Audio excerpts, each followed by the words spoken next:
Stock number 23307, 2023 Acura Integra. Front clip. Cowl cut through the windshield, through the floor. It was an A-spec edition. Looks like you got one ding here in the hood. Got the fancy Acura LED headlights.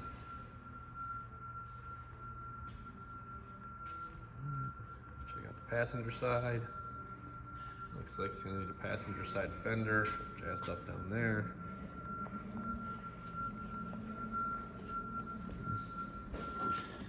Let's pop the hood. It's gonna come with all the cooling.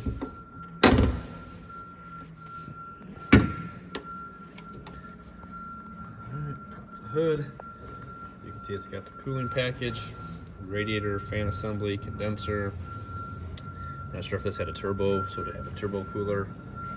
Check over here on the passenger side headlight. Got your coolant bottle, washer bottle, under the hood fuse box. Headlight taps are good there on the driver's side. Got your fender liners. Under the hood. AC lines. All right, 23307, 2023 Acura Integra front clip in stock now.